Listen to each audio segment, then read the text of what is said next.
your teacher, Miss Yolita Brown Phillips, and today I will be taking you on an adventure in English language. But before we do, I wish to share a quote with you. Education is the passport to the future, for tomorrow belongs to those who prepare for it today. What are you waiting for, boys and girls? Let's get prepared for our future. So before we get into the actual lesson, I want to share a riddle with you. I want to see if you can figure what the answer is. Why was the airplane tired in the morning? Because it stayed up all night. Boys and girls, I want you to try and think of a riddle on your own and try it on someone at home. Use a question to ask and a statement to answer. For today's lesson, we will be examining types of sentences. But before we head to the types of sentences, we will do a quick recap of sentences itself. What is a sentence? A sentence is a group of words that expresses a complete thought. It has a subject and a verb. In order for a sentence to express a complete thought, it must tell what is or what happened. There are some very important requirements for a simple sentence. 1, it must have a verb. 2, it must express a complete thought. And 3, it must be punctuated. Let's quickly look at some examples of simple sentences. The frog jumped and landed in the pond. May I have some juice to drink? The pizza smells delicious. We cannot see beyond the horizon. What a beautiful day it is. So boys and girls, a sentence has 2 main parts. What are they? The subject and the predicate. The subject of a sentence tells who or what we are talking about, and the predicate of a sentence states the action performed by the subject. Let's look at an example. The hottest flames clawed up the trunks of the large tree. Who or what this sentence is talking about, boys and girls? Yes, it is talking about the hottest flames. The hottest flames is the what. So it therefore means that that is the subject. What happened? It clawed up the trunks of large trees. Boys and girls, I want you to quickly do this one on your own. The Minister of Education promised every child writing exams a care package. I want you to state who or what we are talking about and what happened. I want you to identify the subject and the predicate of that sentence. Take a few seconds to do that.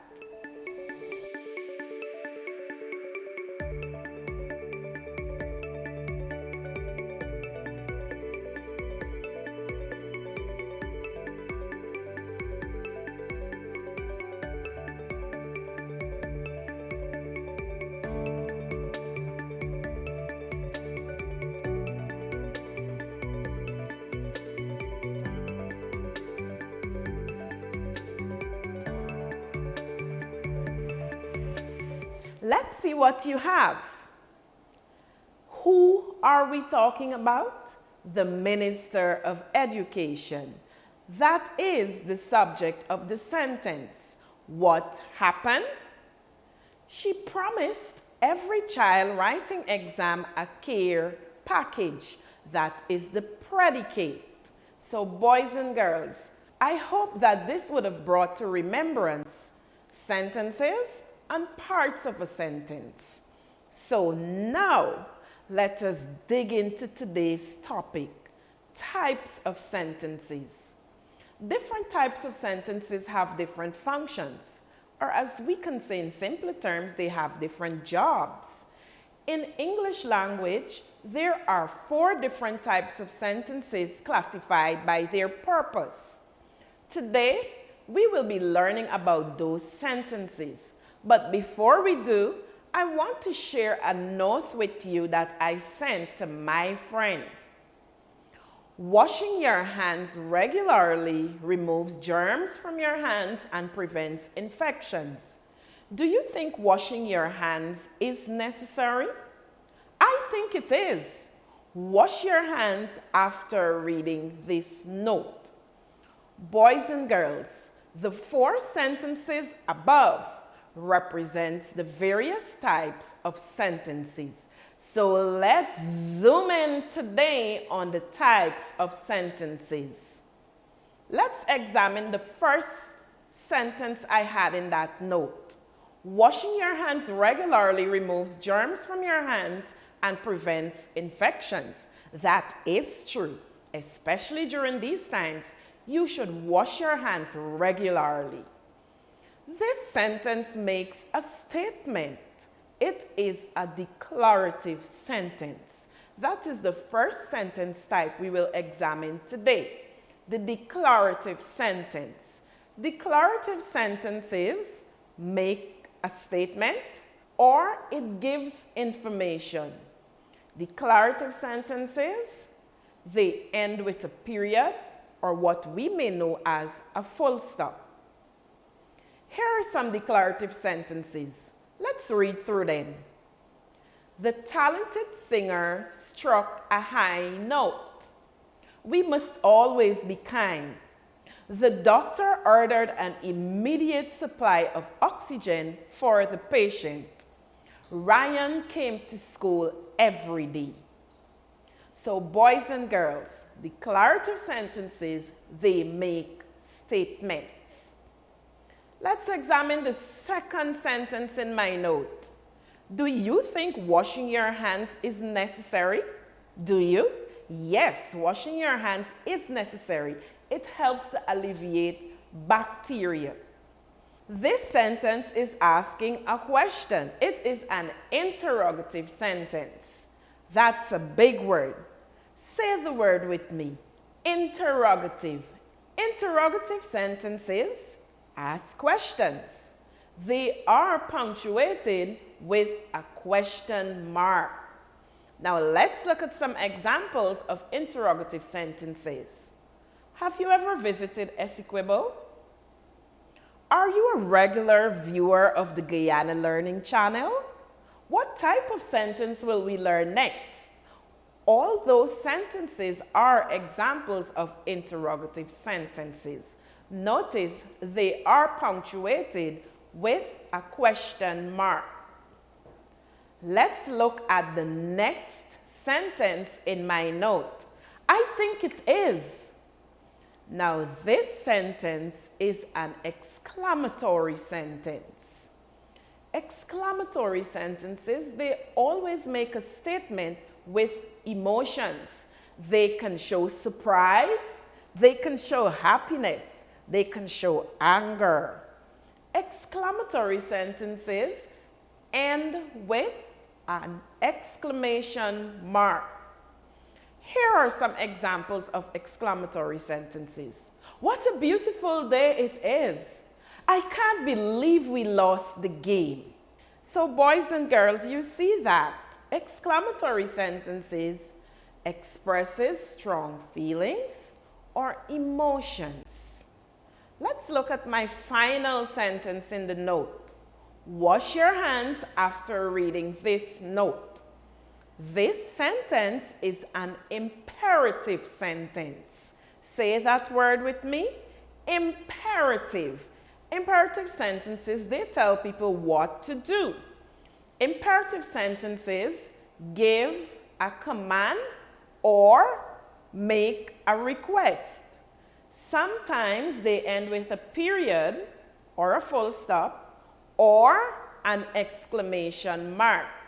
Once it is ordering someone to do something or commanding someone to do something or requesting that something is to be done, it is an imperative sentence.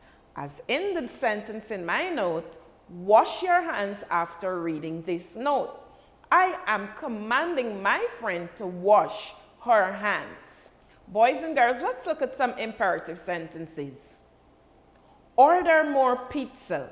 By now you should know that I love pizza and I know you do too.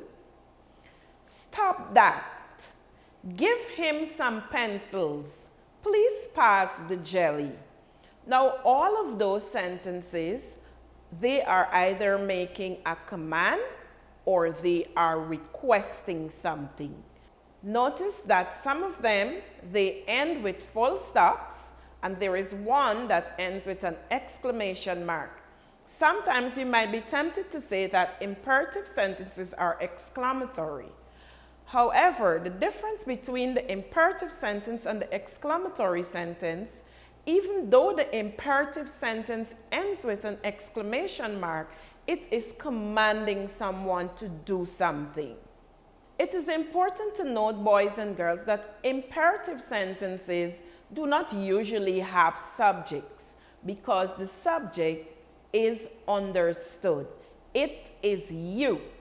So when I walk into the room and I say, order more pizza, I am talking to you. You, order more pizza. You, stop that. You, give him some pencils. You, please pass the jelly.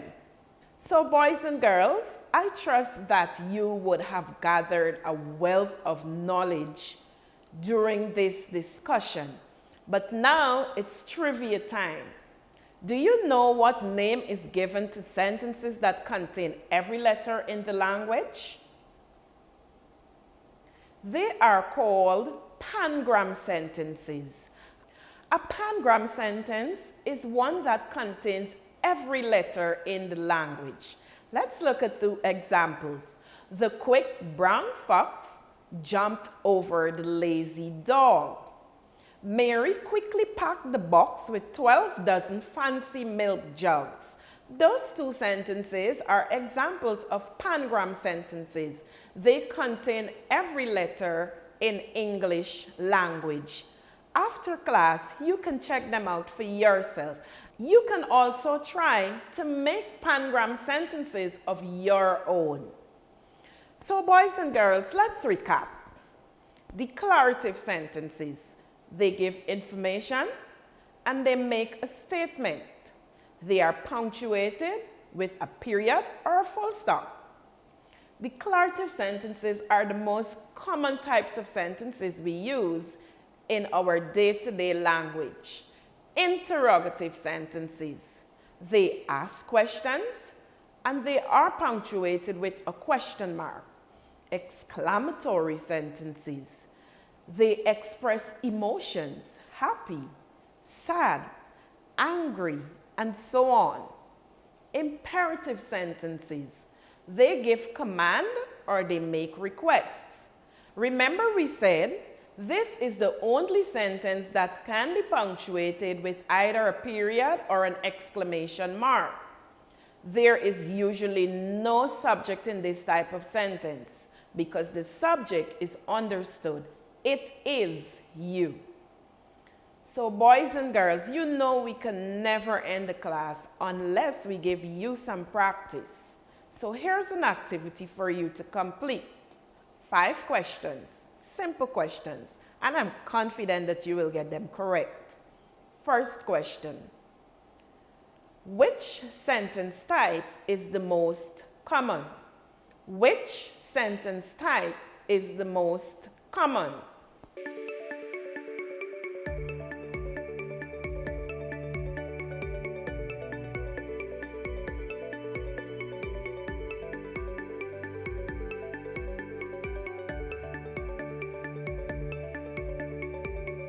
Let's see what you have. Do you have declarative sentence? Well, that is correct. The declarative sentence is the most common sentence type. Number 2, which sentence type does not usually use a subject? Which sentence type does not usually use a subject?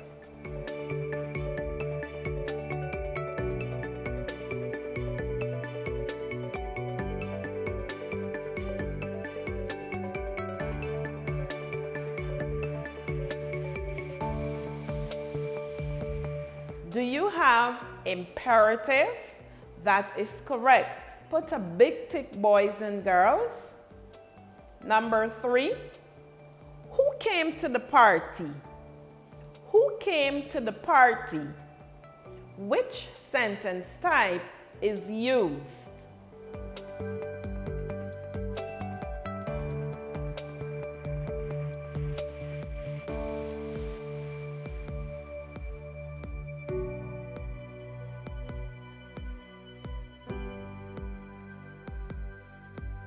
Let's see what you have. Of course, it is an interrogative sentence. One of the key things that you would know about an interrogative sentence is that it ends with a question mark. So that was a clue for you. Number 4, come here. Come here. Which sentence type is used?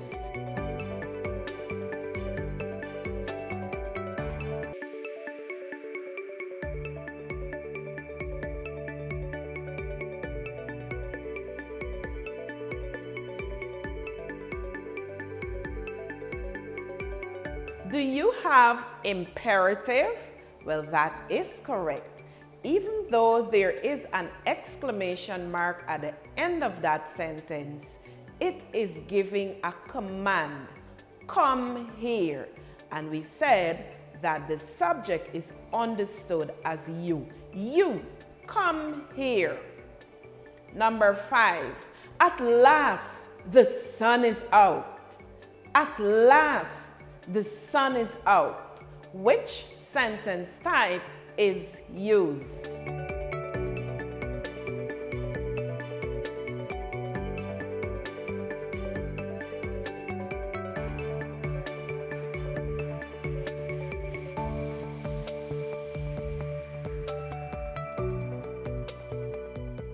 Let's see what you have. Do you have exclamatory? Well, that is absolutely correct. Put a big tick, boys and girls.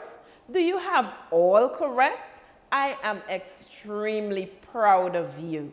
You have proven to be excellent workers.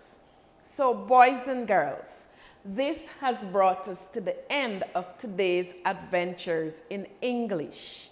Boys and girls, I want you to take good care of yourself and continue revising and putting in lots of work. See you next time, boys and girls.